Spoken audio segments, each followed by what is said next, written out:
And we are live for the 139th episode of the Bronx Bomber Battle podcast. I am your host, Matt Luigi, and we're presented to you by Six Pack Coverage. And guys, I'm with Andrew and I'm with Gene. Tonight we got a quick episode. We're going to start our preview pods, and we're going to start with the outfield. And guys, if we're previewing the Yankees outfield, who should we start with? None other than Aaron Hicks. You beat me to it. I was going to say, if you're talking about Yankees and the outfield, the most logical place to start that discussion is Isaiah Kiner-Falefa. I mean, you topped me there because, I mean, not great way to start the pod with Aaron Boone did mention that we could see him in the outfield this year. So talk a little bit about IKF. Maybe we'll see him roaming around out there, him and his, stellar arm. But yeah, we're just gonna, quick pod tonight, reviewing the outfield. Little predictions, right? Go do some over-unders. Who do we think will get more playing time between certain guys? X factors, maybe some guys. Talk about Yankees star left fielder on the rise, Aaron Judge. I mean, yeah, I was about to say Judge talked about moving to left field, which would be very dumb, but yeah, who better to start with than Aaron Judge, right, guys? I mean, Hicks and IKF, stars in their own way. But Aaron Judge coming off a historic season, 62 home runs.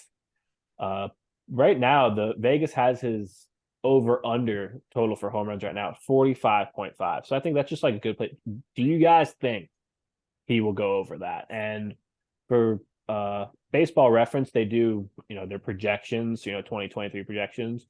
Right now, they have Judge projected. They have him projected to get 521 at bats. Keep in mind. 41 home runs they have him at. 953 OPS. I'm gonna say, can we just go with the disclaimer? We don't have to continuously say that, barring health issues, right. We're making predictions, we're anticipating the prediction is based on them these playing, are all assuming these guys all play 30 games. Right, exactly. So yeah, look, this is something I've talked about on recent episodes that Judge, that year Baseball Reference has, right? They have him at 288, 41 homers, 99 RBIs, 953 OPS, 570 slugging, right? Great year, right? That is a great year. That probably gets you top 5, top 7 at worst MVP voting, right? It's probably, a year like that probably doesn't win you the MVP, but he's still going to get votes if putting up numbers like that. But the point that I've made, right, and going to make again is that that's still a 21 home run drop off, 150 points lower OPS than he had last year. So the real feels like a conservative prediction, right? It definitely is conservative because look, there's also odds that I forget, but I believe it's plus 600, but Judge is the clear favorite to lead the league in home runs and RBIs. So I mean 40, but you kind of realize a lot of years 45, 50 home runs leads the league in home runs, right? And especially, I mean, if you know baseball, if you know the MLB and have followed this league last few years, you don't know whether you're getting a juice ball year or a weird pitcher year, sticky stuff year. So you don't know what factors are going to be that, who knows? The home runs could be at all-time low numbers this year. They could be at all-time high numbers. So you don't know 44 home runs, that could be 8th in the league at home runs. It could be 1st in the league at home runs, right? You have no idea. So that's another factor you do have to consider. But regardless, I do think, would any of us be surprised if Judge just picks up right where he left off, right? Hits 12 home runs in April. I say April. I mean, they have, I think, one game in March. So so it's basically March tied with April. But yeah, I mean, guys, what are we expecting from Judge this year, right? I mean, do you guys think he like I said, picks up right where he left off, or are we going to see a noticeable cool down? Are we going to see pitcher, the walk numbers? I think that's going to be something to really look at because obviously towards the end of last season, people just kind of stopped pitching to him, especially when he was going for that record. And, especially if, Stanton starts cold and there's really no one around to protect him, Judge may not be getting anything to hit, right? That we may see a Bonds treatment for him. So it's going to be interesting. Yeah, So I obviously what I'm about to say goes for basically every major slugger in the league, but part of all of this comes down to how he handled the pitch clock, hitter clock. So I don't really know offhand if he was in favor of drawing out at bats. He didn't really seem like he was, fooling around with his batting gloves and stepping out a bunch. He seems like a no nonsense, get in the box, swing the bat type guy. So it actually may work in his favor that he's ready to go. The pitcher's ready to go. You take out a bunch of the delays, changing signs, stepping off. Maybe that works right into his favor, and he has as good of a year. I don't know, but just for reference, the Fangraph Zipped projection has him at 46 home runs and 120 RBIs, and slugging percentage of 578. So obviously, there's no way you could predict that he's going to have a year like he had in his MVP season, right? 60 plus home runs, close to a 320 batting average. But I think right around that range, I think we had talked about in our chat maybe a week ago, and I said just under. I had to take a guess offhand, maybe 42, 43 home runs seems about right, which would still be an incredible year. I don't think it's fair to say it would be a disappointment to have almost a 20 home run drop off from what he did last year. But ultimately, if you get that kind of production from him, as long as he's not the only guy in the lineup who's producing, then you don't even notice it, right? It's like, oh, Judge came through, we needed him. Some other night, some other guy stepped up, fine, whatever. But like we talked about this. So there were stretches last year where no one was hitting except him, and he had to put up the historical season he did, or else we were screwed. That was pretty much Yeah, the I story think of the second half of the year. God, yeah. I mean, what we heard the stat over and over again? Like the last 100 games they played 50, or the last 101 games they played like 51 and 50. Like, I think for Judge and Stanton, any good hitter, any of the few best hitters in the lineup, it's a matter of who you put around it, because we were going over this, talking about the other night. It's like by the end of the season, they're putting 4 nobody hitters in the lineup. It's like, the top of the lineup was some combination of Judge, Stanton, Bader, and then you're rolling out Higashioka or Jose Trevino, IKF. Like, you're putting 4 nobodies at the bottom of the lineup. It's like if Stan comes out cold, or whomever, if you have no one to back up Judge, then what's he going to do? Why is anyone going to pitch to him? So I'd be interested to see maybe how these position battles play out. But if he's getting pitches to hit, then maybe I'm just being irrational, or Yankee whatever. But like, why wouldn't he hit 50 again? If he's getting pitches to hit, that's the main maybe thing. I'm just It's really, especially early in the year, it's it's going to be interesting to see if he's getting pitches to hit at all. Maybe the home run numbers are down because he's getting so many walks and he's kind of taking a patient approach. Maybe he picks it up later in the year, but we'll see. We'll see. But I don't look. Judge is. We'll talk about who we think the X factor in this outfield is, and look, it's not Judge, because Judge, like we said before, assuming he stays healthy, assuming he plays games, we know he's at worst going to hit 35 plus home runs, right? 800 plus. We know Judge is going to give us, at least B plus level offensive production. At worst, probably A level offensive production. We know we're getting that out of Judge. So we don't have to worry about Judge. But guys, over under 45.5 home runs for Judge. I'm going to go under just slightly, just like I said, assuming he's getting walked a lot. They're not pitching to him.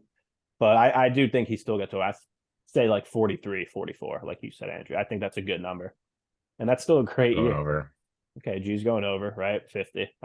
Look, if he hits 54, he would not be surprised at all, right? That's just the type of hitter he is. But guys, let's we go get any over Judge sly grin and video with his hitting coach, Captain whatever. Judge, right? You gotta mention I'm hitting Captain 50 Judge. this year. Oh yeah, he's gonna come out and flex with his first captaincy. It's something that obviously was announced with the contract, but it's not going to really hit you until actual games start. It really first hit me when Heath Ledger went, we're going over to Meredith in the spring training game, and it was just Judge with the mic. That's when it kind of really hit me. Like, oh yeah, this dude's the captain. Like, obviously he was the unofficial leader, but now it's like there's a label to it. So we'll see. We'll see. Expecting another big year from Judge. But guys, let's go to the guy who's going to be the starting center fielder, Harrison Bader, hometown kid. Obviously had a big postseason last year. didn't really remember at a certain point in August, we were like, this is like the worst trade ever. This guy's not even healthy. He's wearing a boot. This is awful. But look, Bader, in my opinion, he's the X factor in this outfit. I think he has to be.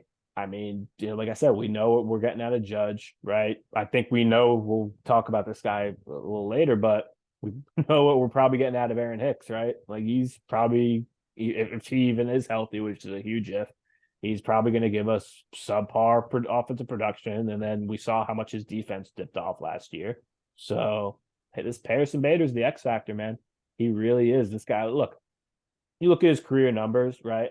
He's never had a season where he's had an OPS over 800, right? So you do have to kind of, temper your, like you can't expect this dude to come out and just have be all-star level production. But look, dude's a great defensive center fielder.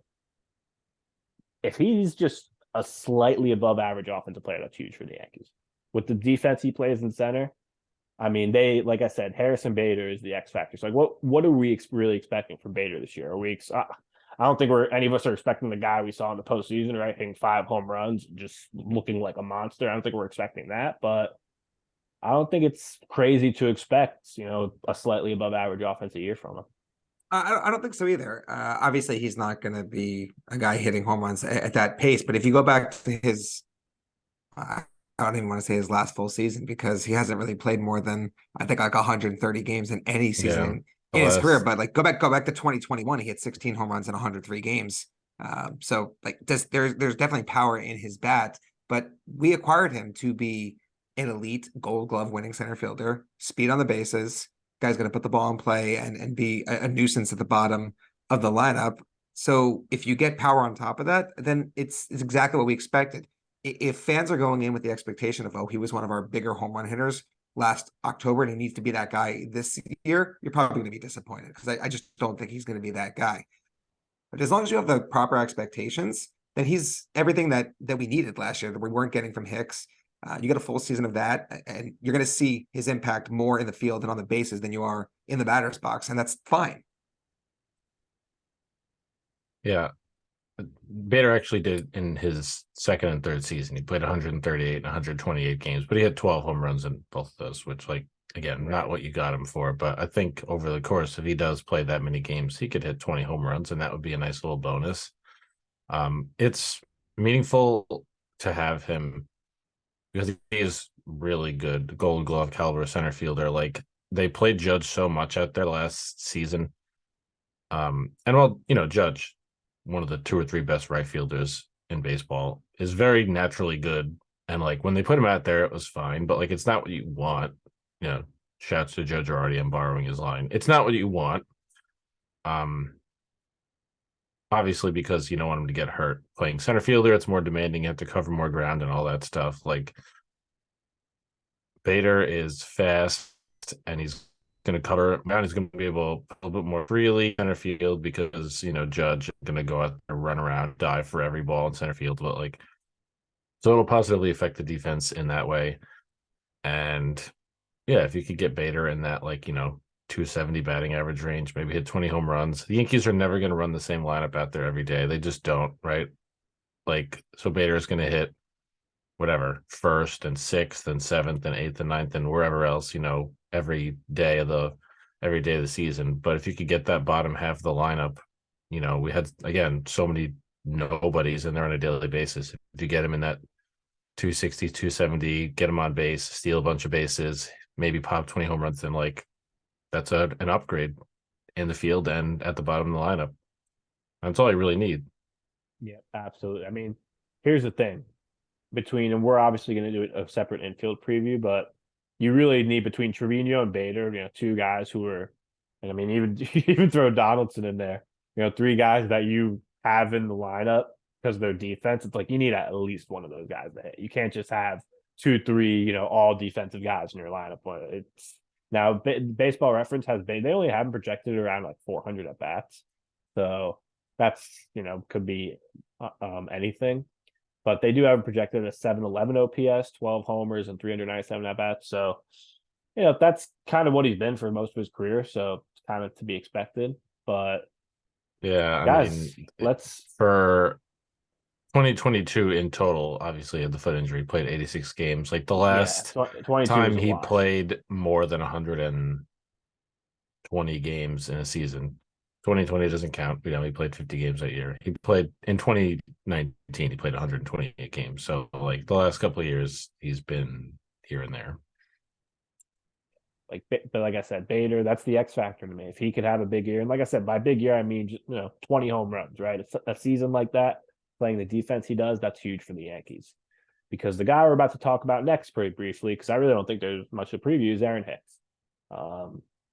218 last year. The worst part I think about Hicks last year was his offense. He's been a bad hitter for the last few years, but like you always felt like his defense was pretty good. Good arm, decent speed, but it really felt like just his defense really just fell off last year, and he just a lot of like mental mistakes, a lot of just kind of almost like checking out. So it does seem from what they've said that he's going to be the starting left fielder opening day at least. For how long? I could see by mid-May Oswaldo Cabrera being in there, but I think really with Hicks is like when you never want to wish, even guys who are injury prone, you never want to wish injury on them, but you almost have to say it's like, look, he's whether it's by injury or just being sat, like I don't see him being starting left fielder for more than half the season, right? Like by the All-Star break at latest, I think he's not in line. I mean, could I be wrong? Yeah, but nothing. Look, he hit an absolute bomb the other day in spring training. It left Steinbrenner Field. It was probably over 400 feet, but I don't know. Like I just nothing really tells me that Hicks is going to be like the starting left fielder throughout the year. Like with Hicks at this point, the projections really don't matter. Like you're expecting or hoping for what the bounce back or the call it a dead cat bounce, like have his injuries over the course of all the things he suffered caught up to him and that he just can't do it at that level anymore. Like he was never like a 300 hitter and all that kind of stuff. He was like 270, hit 20 or something home runs and play really good defense. Remember, he had a great arm and he had his arm injury last year. Like his arm looked like absolute crap. Like, and if he's not playing defense, then there's just no point. And if we call it the All-Star break as like a check-in point for that, then I think that's really wasting like 30 games, Yeah, 40 the games a Yankees season. are definitely throwing away games if they give him that long of a leash without him. If it takes them to that point before they cut the cord, assuming he's not producing, then that's a like really assuming bad it's spot you want to similar be in. level of production. Yeah. Yeah, Well, like like I said, if that's he kind of like turns it around, then even sure. like I was saying, even like as soon as like mid-May, I could see Cabrera being Oh, out there every day. But I'm saying like yeah. by like at latest the All-Star break, I don't see him being in there. But like I said, You know For the what? I could be think a they're month or gonna. so into the season. I think they might just play the hot hand. So even if they call him the opening day starting left fielder, like what if he only plays 3 times a week? Like they might be okay with that, with a left field by committee type thing this year, which I don't love the idea of not giving someone regular at bats because you keep people like someone like Cabrera. It might work if he plays the outfield 2 or 3 times a week Well, because he plays yeah. third base once a week and he's getting in there enough kind of thing. But with Hicks, is he better off playing a couple times a week and that sporadic use, like transition him to a bench type player, or does he need to get like 400 500 bats in a season for him to actually have any chance of putting something together, whether or not you believe there's anything left in his bat? Like does he need that consistency to prove it?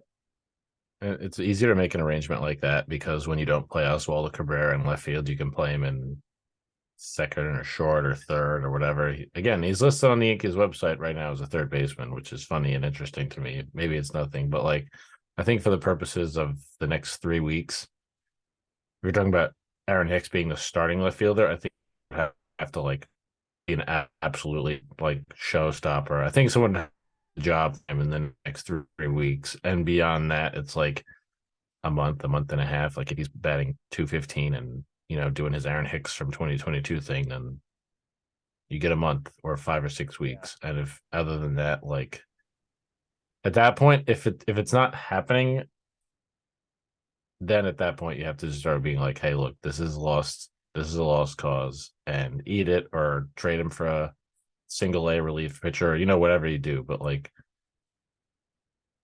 I think he'll be the starting left fielder, but beyond that, there's really nothing that he should be afforded because he didn't earn any of that last year. He just looked bad on both sides of the ball, which, it's unfortunate, but it happens to us all.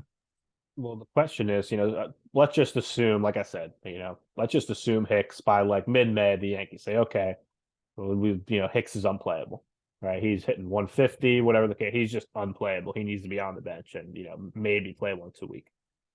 Now, the Yankee, obviously, Oswaldo had all the outfield assists last year, showed flashes with the bat, showing flashes with the bat this spring as well. Maybe they play, just turned 24. Maybe they stick him out and left. Or do they go with the next guy we're going to talk about, Giancarlo Stanton, right? Do they go a little? I know Stanton's a year older, but do they want to maybe go with that? And maybe, whatever the case, maybe between Donald, maybe at that point, if Donaldson, DJ, or Glaber, maybe one of them, is the DH, right? Or who knows? But we're going to, like I said, we're going to do the infield pod on our next preview. But like I said, Oswaldo is a guy who I think people are like a little bit too excited about him because I get all the outfield assists and I get he looked great in the outfield at times last year, but he still did not come up as an outfielder.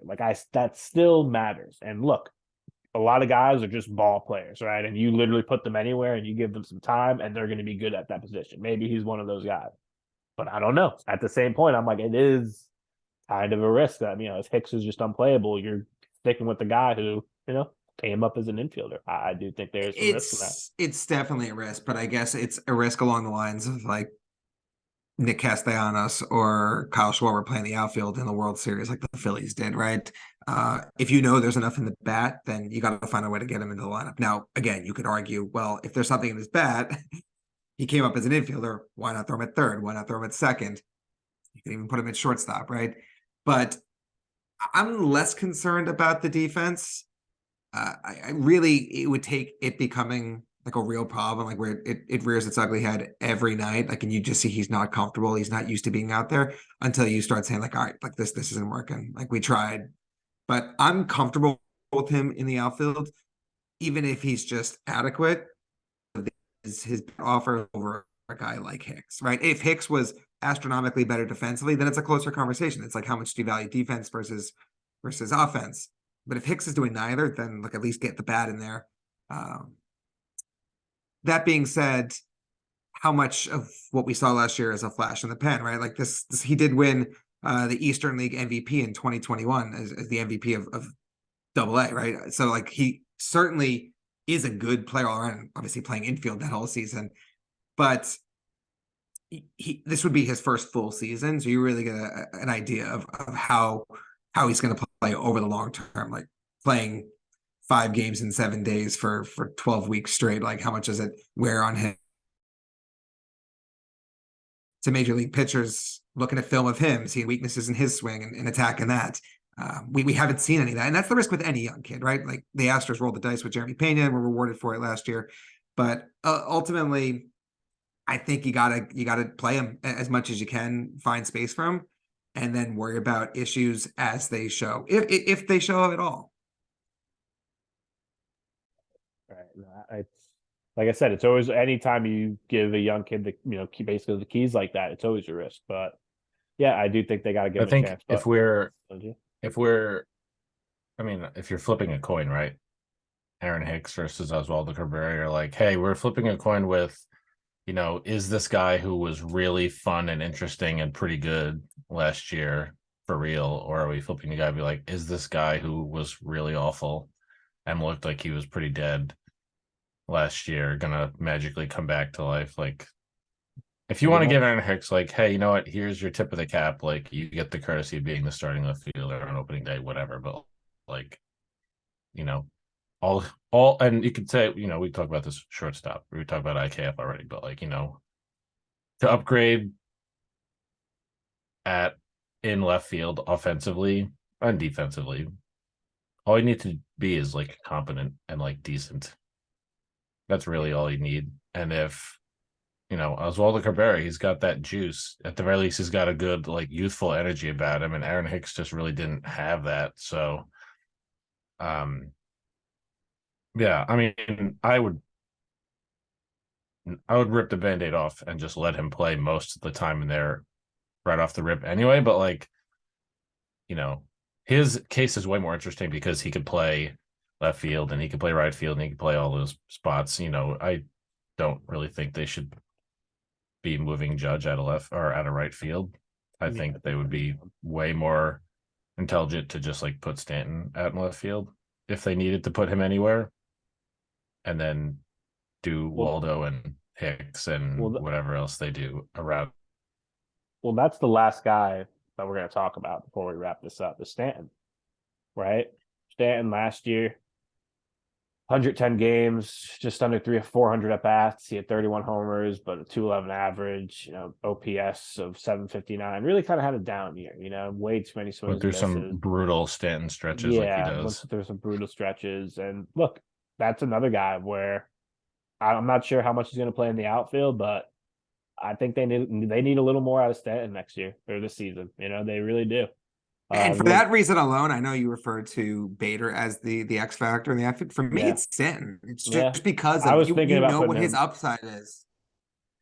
If he stays healthy, if he can play, even if it's like 40 or 50 games in the outfield, fine. If he doesn't hit like 210 again, and I think his over-under on his home run prop is like 30.5, that seems aggressive to me. But if he clears that, then like we're in good shape. And then you have another bopper in the lineup out, and you don't need Aaron Judge to have a 60 home run season again. To me, a lot of our success this year, at least offensively, relies on how Giancarlo Stanton bounces back from a down 2022.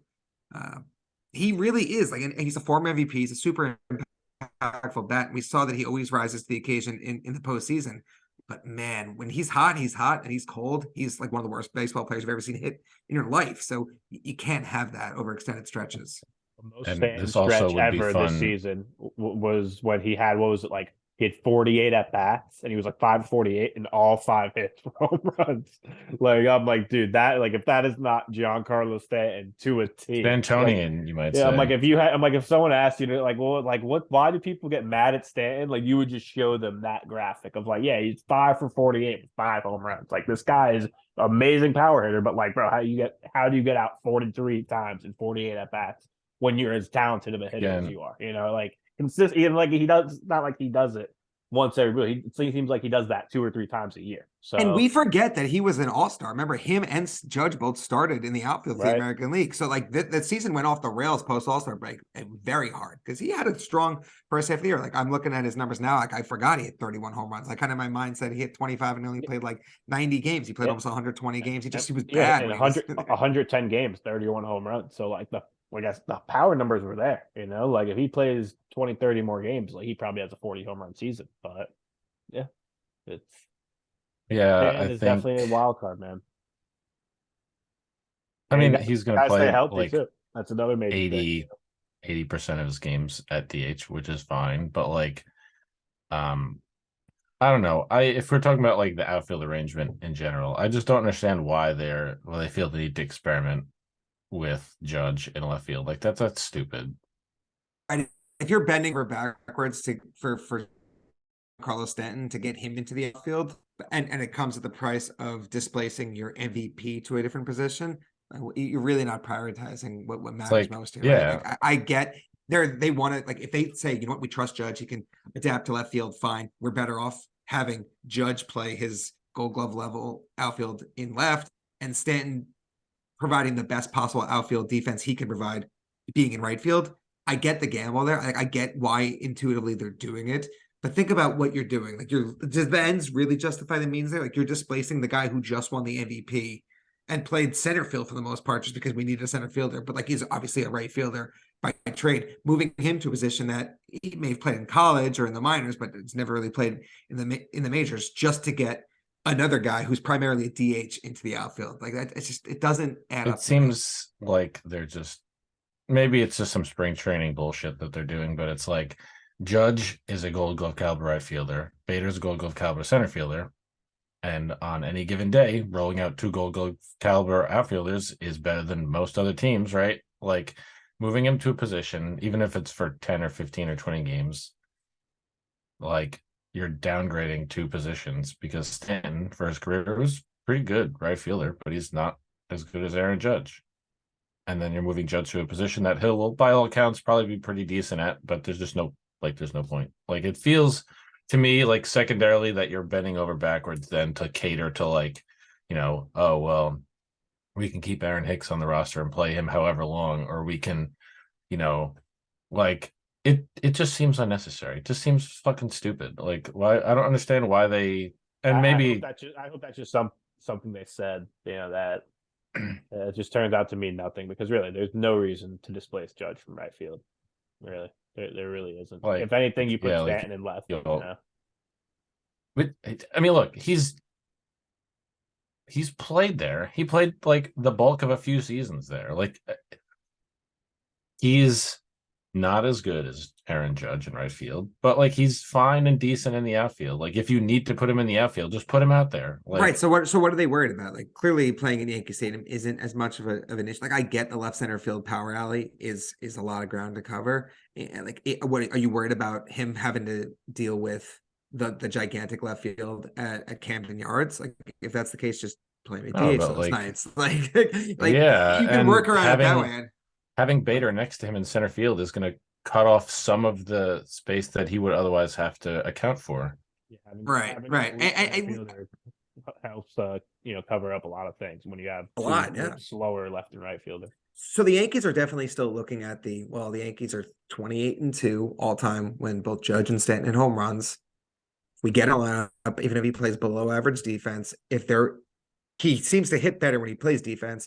If they're both out there, they're both healthy. They both hit home runs. Who the hell cares what he does in the outfield? Because we're probably going to win that game anyway. Like they lock onto weird things. Sometimes it's a trend. Sometimes it's an underlying metric. Sometimes it's like a very basic surface level stat. It is very odd the decisions they make from time to time. Like I understand it in some cases, but other times it seems forced. Yeah, and I think for starters right now, like. There's a lot of stuff we'll talk about. Obviously we're all hot and bothered and interested in what's going to happen with like, Volpe and Peraza and, Oswaldo Cabrera is part of that too.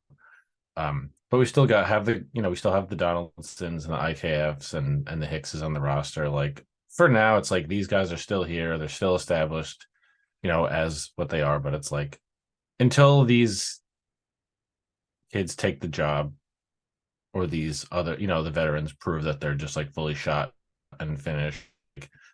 We have to talk about them as if they're going to, have the job, which is very annoying because like I would never need to watch IKF play another inning of baseball. But like to hear Aaron Boone come out and be like, oh, well, if Peraza and or Volpe, earn jobs, then maybe IKF will play a role in the outfield. We're like, all right, we looked him up on Baseball Savant and he has an arm strength rating of 25. Like if he can't make throws from shortstop to first base, we don't want to have him making throws from the outfield. Like that's stupid. And just come out and be like, he can't come out and be like, oh, well, if these kids are in jobs and we're just going to fucking trade him. Like you can't really say that, but like, it seems like they're just, lying for the sake of lying, which is stupid and annoying. Like I said, a lot of things that Aaron Boone and the Yankees just come out with, you just kind of have to take with a grain of salt. But guys, let's just wrap up this pod. Do we think Stanton surpasses that 30.5 home run over under they set him at? I think he does. I think he's probably low mid 30s, but I think he does get more than 31 home runs. Can I push it? Can I say about 35 on the nose? Yeah. No, 30.5. 35 is way over. 30.5. Right. Sorry, 30.5. All right, so I'm going over then. I'll be optimistic. I'll be the optimist. I'd say low mid 30s. But a lot of it's on health. And there's considering he was a complete give up for half the season. If the Yankees, again, this is my other if, we say if health, but also if they don't run out 4 complete losers to bottom half their lineup and pitchers can't throw sliders in the left-handed batter's box for half the season. I mean, he was really good for the first half, so all you need to do is just, get a little consistency, which easier said than done, but I'll say over. I'm going over 30.5, even if it's by 1. I'm gonna be that guy, and I hate seeming like super pessimistic about everything, but I'm gonna go under, and it doesn't necessarily have to be like 18, right? Like 24, 25, 26 is still under that, and it's not necessarily a bad season per se, but I don't know, man. The trend of him like really struggling to put the ball in play last year, he hit 211. Like that's concerning. Until I see him make an actual change at the plate. Like again, he's not going to turn into like a 300. He's not going to turn into a 300 batting average guy. But like Right. I need to see some kind of adjustment, right? He's getting a little older. Maybe the swing's a little slower, and that's why he's behind some stuff, having difficulty picking up on pitches. And again, maybe he benefits from the pitch clock too, because he's going to get there ready to go. Pitcher's got to just throw something down the middle, and he's ready to blast it into the sunset, right? Like I don't know, but until I see some change, it's doing it for me. And even you go to what it was like his first spring training at bat, and they were gassing up, 112.4 miles off the bat, or whatever the hell it was. Like that alone, like great. The line drive back to the pitcher who ended up making the play and recording him. It's like he's locked in. It's like, no, he's not. He's locked in when he goes 8 for 20. 4 of them are home runs, and he's taking good pitches, drawing some walks. Like, show me that, and then I'll feel like he's back. And even if he batted like, 10 or, whatever, 15 to 20 or 30 points higher and hit like a few less home runs, like I think obviously we're never going to stop talking about how he hit 59 home runs. But if he got into like the 230, 240 range and had just like some more base hits, that would also be acceptable. Like I'd be okay with that. Yeah, stands a big. I think, like I said, I think if he stays, I think if he plays 120 plus games, he's gonna hit in the 30s. I think like he's still at that point, but really, he's definitely had some. I get the health conservative issues. projections. Like I get the conservative he's had some projections health for a guy concerns, like man. Stanton. So we'll see. I'm feeling pretty confident overall about the Yankees outfield. I think the Hicks problem will take care of itself. I think Bader, Judge, and All right. either Oswaldo or whoever will be a good outfield. And yeah, I think that will be one of the strengths of the Yankees. Bader, hopefully he win a Gold Glove with us, right? Like he did in St. Louis. And so do you want to make a prediction then? Who plays the most games in left field? Like Stanton, Hicks. I'm gonna go with Oswaldo Cabrera or other. I'm gonna go with Cabrera. I think it'll. I mean, like that's the crazy thing. Like the guy who wins that, like let's say most games left field, could play like 55 games in left field, right? Like just the most, like right? 50, 40, 30, 30, 12. It may be like one of those. So right, doesn't have to be a true majority. Right. I think it'll be like Cabrera, but I still only think he plays maybe, like I said, 60, 70 games out there, give or take. I think that we're going to kind of see like a revolving door throughout the year in left field. I think Cabrera is probably the answer too. You're going to get some guys like maybe Rafael Ortega makes the roster. He gets some games. I can't believe it. I just, there's no world in which I see them promoting Dominguez. And even then he's probably more of a center fielder anyway. So like, it's going to be the guys we talked about. And my fear is that it'll be Hicks, but my gut tells me they'll give Cabrera enough opportunity out there. I would hope. Yeah, I mean, I'll agree with you guys. I would hope so, especially because, like we've talked about, when you have a guy like Oswaldo Cabrera, regardless of how good we think he is at any specific one position, when you have him who seems like he's fairly natural and competent at all of them, it makes it easier. But I would say if they felt confident enough to play him in playoff games out there, then I think he's got a good shot to play early and often. And also just because even if it's 10 to 15 games, I cannot possibly believe IKF doesn't win the shortstop job, that he's going to play any outfield at all over even a guy like Rafael Ortega, even if you kept him on the bench for a month and then you got rid of him for someone else who comes along. Like, I just can't possibly see that. So I'd say Cabrera. Yeah. Hopefully. I'm hoping and predicting. Yeah. But that's pretty much all we got for tonight. We're gonna do infield. We'll do rotation. We'll probably do infield next. Keep it all offense. Like I said, like we mentioned before, we'll be talking about Oswaldo in that one too. Obviously, mentioned the Donaldson situation, Glaber, DJ, all those great guys. But yeah, can we do a coaching staff? We're actually gonna do a Yankee analytical department preview. That's gonna be a really fun one. We're going to be talking about a lot of cool stats, things that don't matter.